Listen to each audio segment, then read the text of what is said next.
All right. This is Roger Hebard and his beautiful wife Elizabeth. And tonight we are in the 31st chapter of Job, Job's final appeal. I've made a covenant with my eyes. How then could I gaze at a virgin? What would be my portion from God above and my heritage from the Almighty on high? Is not calamity for the unrighteous and disaster for the workers of iniquity? Does not he see my ways and number all my steps? So we have to be very careful about immorality.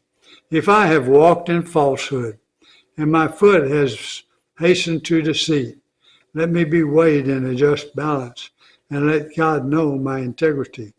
If my step has turned aside from the way and my heart has gone after my eyes, and if any spot has stuck to my hands, then let me sow and another eat, and let what grows for me be rooted out.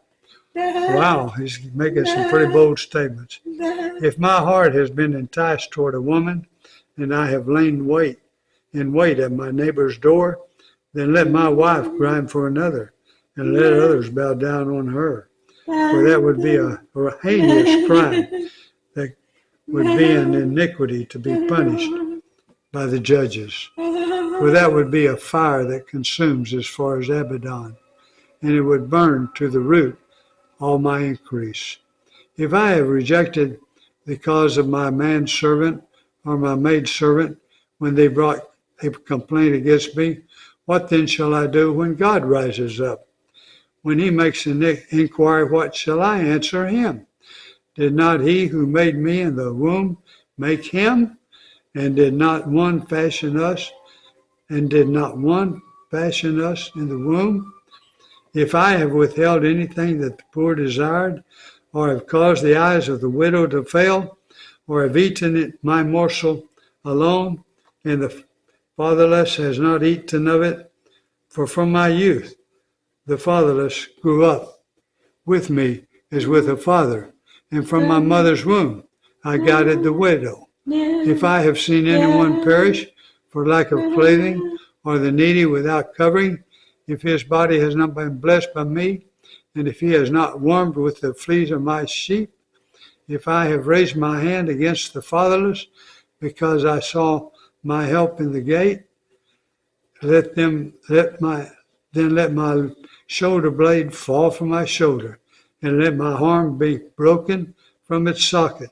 For I was in terror of calamity from God, and could not have faced his majesty. My goodness, Job is really making some bold statements here. If I have rejoiced because my wealth was abundant, if I have rejoiced because my wealth was abundant, or because my hand had found much, if I have looked at the sun when it shone, or the moon moving in splendor, and my heart has been secretly enticed, and my mouth has kissed my hand, this also would be an iniquity to be punished by the judges, for I would have been false to God above.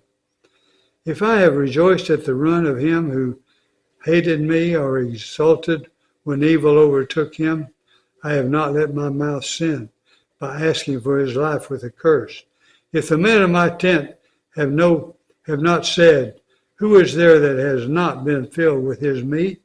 The sojourner has not lodged in the street. I have opened my doors to the traveler. I have concealed my transgressions.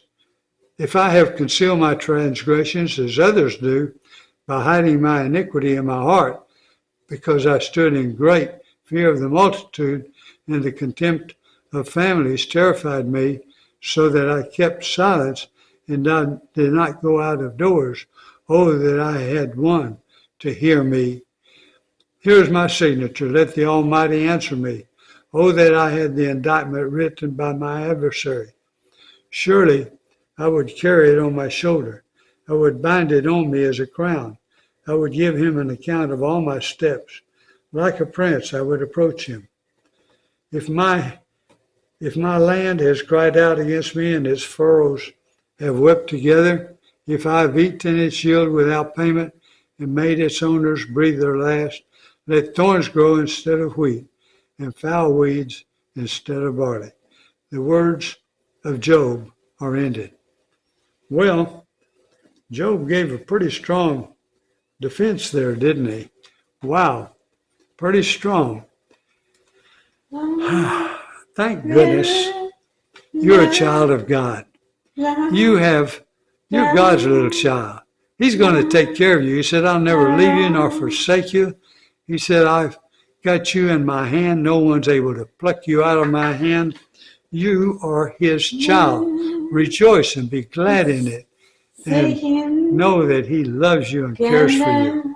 All right, now we're going to go to Zechariah, first chapter of Zechariah.